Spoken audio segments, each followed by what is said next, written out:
Hey boaters, do you know the difference between tubing and hose? We're going to get to that. I'm Kevin Falvey, editor-in-chief of Boating Magazine, and along with our friends at Sierra, we're here today to tell you what to look for in marine hoses. Whether it's carrying fuel to your engines, water to the sink in the galley, or something else out of the head, the right hose for the right job is essential to a smooth running boat.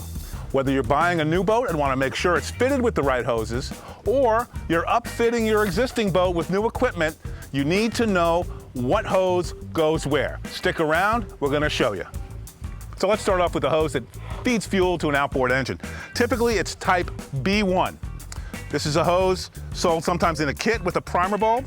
It can be run under the deck, okay? On an outboard powered boat, if it's a stern drive or an inboard, you can't use B1 hose. Like all fuel hoses, it's going to be stamped with its rating. And for all fuel hoses, always make sure you check the rating on the hose. Next, let's take a look at this vent hose. It's not meant to have fuel in it all the time, but it can carry fuel through enclosed spaces, including engine compartments. It's usually used for fuel tank venting. It's like other fuel hoses that are approved are going to have the approval rating, and whether they're alcohol and fire resistant, stamped right on the hose. You want to look for that. The next type of fuel hose we're going to look at is fill hose. This is what connects to the gas cap on the side of the boat, on the gunnel or wherever, and it carries the fuel into the fuel tank. It may hold fuel in it, so it's A rated and must be alcohol resistant and fire resistant. Look for that whether you're buying a new boat or refitting your older boat. One last thing about fuel fill hose, it's not radiator hose. It's long been a thing around marinas where people try to cheap out and use radiator hose. There's a structural helix in here that allows it to take a tight bend without collapsing, and other qualities that make it far superior by a quality marine fuel fill hose rated to be for that purpose. Next up in the hose hit parade is the U.S. Coast Guard approved type A115. This hose, like all the other hoses, is generally sold by the foot in boxes like this in Marine Supply. It's meant to feed your engines gasoline or diesel. It can be installed in underdeck spaces, in engine compartments. It's fire retardant, it's alcohol resistant, it's a laminated hose. It's mainly rubber reinforced with fibers, which you can see. And if you look closely, you'll also see that there's a separate liner in there that's alcohol resistant. Some lesser quality hoses don't have a quality liner. That liner collapses, the engine's starved for fuel, and the boater is scratching his head saying, what's going on? It's so important to buy a quality fuel hose that's quality all the way through. Let's take a break from hose and talk about tubing for a second. What I have here is reinforced vinyl tubing. Comes in various diameters. You can see the reinforcement. It also comes in different colors. Why might that be? You can use the blue for cold water lines, and you can use the red for hot water lines. Now this stuff is good if you're going to pump it, if it's under pressure or it's under suction, you want the reinforced hose. The clear tubing is for non-pressurized applications, rod holder drains, drink holder drains, etc. Clear vinyl tubing like this should never be used in a below the waterline application. No, it's not a concertina, it's bilge vent hose. If you have an inboard or any variant thereof, you likely have bilge blowers.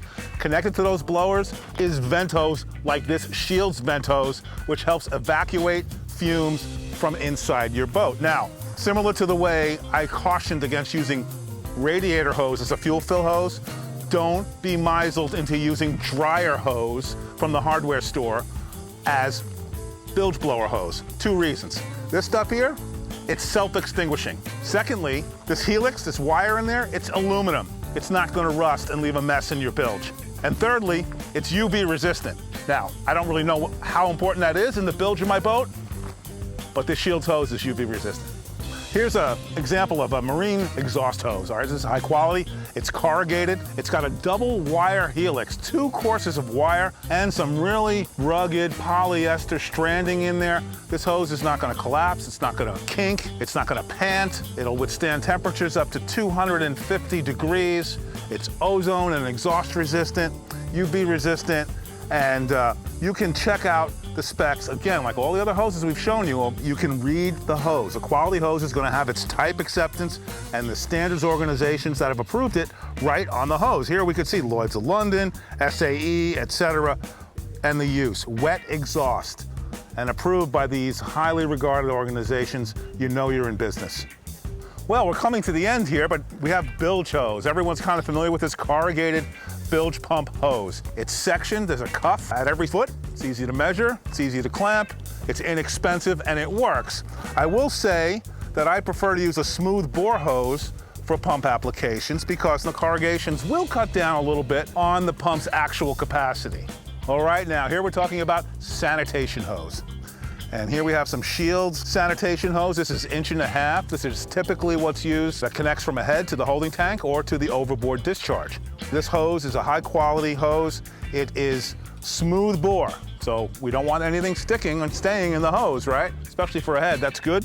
In addition to this 1.5 inch diameter, it's also available in smaller diameters for the water intake for the head equipment. And it's suitable for below waterline use, which leads me to my other comment regarding bilge hose. I do like to use Sani hose in the appropriate diameter for bilge hose because it's smooth bore. And that allows my bilge pumps to work close to their rated capacity. And here's a tip. Even high quality hose like this eventually needs to be replaced 3-5 years max. Believe me, if your boat starts to smell like a head, you need to replace the hoses. Way back in the beginning of this video, I posed a question. What's the difference between hose and tubing? Well, I asked some experts, and like any boating question, the answer is not 100% conclusive, but here's what I got. A hose, like this vent hose, is made of multiple parts. This has reinforcement and a liner. Tubing is a single extruded piece. When replacing hoses aboard your boat, look for hoses that come with a lifetime warranty, such as those offered by Sierra Marine. I'd like to thank the folks at Sierra Marine for providing these hoses that made this episode of Ask the Experts possible. Until next time, I'm Boating Magazine Editor-in-Chief Kevin Falvey.